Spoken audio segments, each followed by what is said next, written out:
Bienvenidos y bienvenidas. Les invito a repasar los principales hitos de la Sala del Senado que en los primeros días de abril nos ha dejado sendas novedades. Claro, porque hubo sesiones jueves, domingo de resurrección, lunes y martes, donde destacamos por supuesto la aprobación del paquete de medidas económicas que incluye el bono clase media, préstamo solidario y otras ayudas, la confirmación en la postergación de las elecciones y proyectos como garantías a quienes trabajan para plataformas digitales o el registro de conductores profesionales. Aquí comienza esta síntesis con lo más destacado de la Sala del Senado.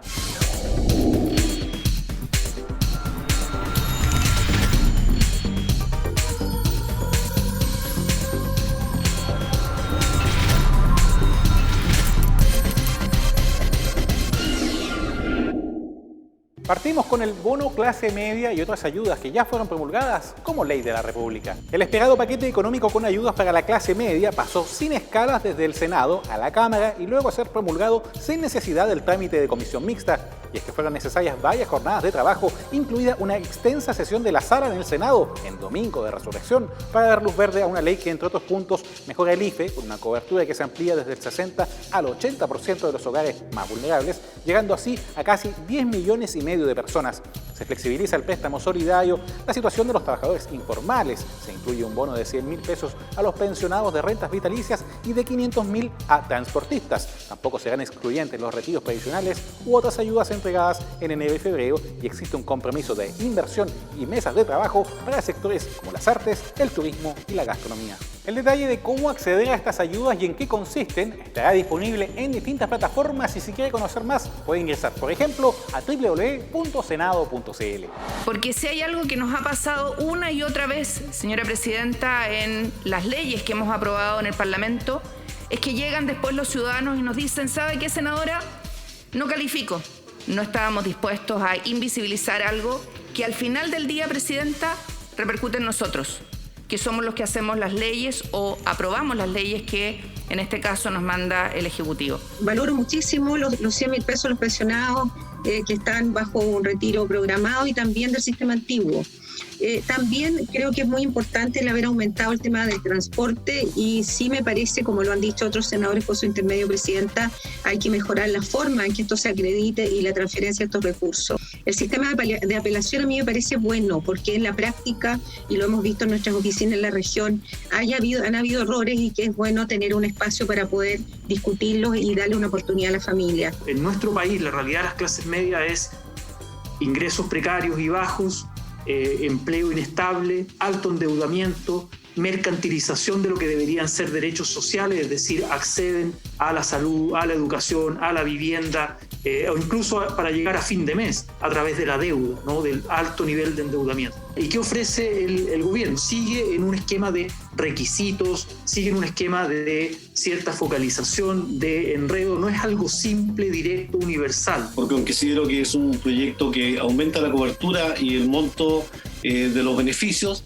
Se siguen haciendo esfuerzos importantes por contribuir a superar los problemas económicos que se derivan, ¿no es cierto?, de esta crisis sanitaria, y valoro y agradezco los esfuerzos del gobierno por preocuparse de llegar a más familias para sostener ingresos en estos periodos de crisis. Aquí la clase media requiere apoyo no ambiguos, no egoístas, no parciales, requiere apoyos de verdad. Y el tercer retiro de las AFP va a proporcionar 12.766 millones de dólares versus los 6.000 que hoy día el presidente nos ofrece. En total, los tres retiros van a sumar 41.000 millones de dólares. Y usted, ministro, va a recibir cerca de 6.000 millones de dólares solo por el IVA que el pueblo va a pagar. El IVA le va a devolver 6.000 millones, que es lo que usted nos está poniendo, y Piñera nos está poniendo, diciendo que esto es lo único que puede dar. Y tras intensos debates y pasar por todas las etapas de tramitación en el Congreso Nacional, finalmente hubo definiciones sobre la postergación de las próximas elecciones. Es un hecho, las elecciones finalmente se postergarán por 5 semanas, pero este aplazamiento trajo consigo reflotar una serie de propuestas que a la larga no se concretarían por temas de quórum. Por ejemplo, el contar con locomoción gratuita en las jornadas de los comicios o que los alcaldes en campaña sean subrogados. Hasta entonces fueron de los puntos que no prosperaron y sobre los cuales más lamentaciones hubo en la sala. Tampoco llegó a puerto la idea de una franja para la segunda vuelta en la elección de gobernadores regionales. Sí, en cambio, se van a suspender los aportes a los comandos mientras dure la interrupción transitoria de las campañas. Recuerde, las múltiples elecciones municipales, regionales y de constituyentes, con todo lo que ello implica, se realizarán el 15 y 16 de mayo. ¿Pero nos duele lo de los trabajadores? Sí. Porque que dependan de solo 2 horas, cuando en muchos casos es más que aquello, y no darles esa facilidad es francamente incomprensible. Yo creo que hubiese sido bastante mejor si hubiésemos logrado, y lamento en algunos casos por falta de quórum. Realmente cada uno asumirá su responsabilidad. Lo voy a votar a favor porque al menos quiero que no se sigan haciendo donaciones en este periodo de suspensión de campaña. Derechamente no fue posible llegar a un punto medio de acuerdo. En el caso del feriado renunciable, que fue algo que defendimos, no había unanimidad en la comisión para ninguna fórmula. Yo comparto lo que aquí se ha dicho, era muy necesario que los alcaldes, y eso fue lo que defendí en la comisión mixta, pudieran haber regresado por lo menos todo este tiempo hasta antes de que comenzara nuevamente la campaña, porque son pieza fundamental en el diseño que hay para el combate del coronavirus.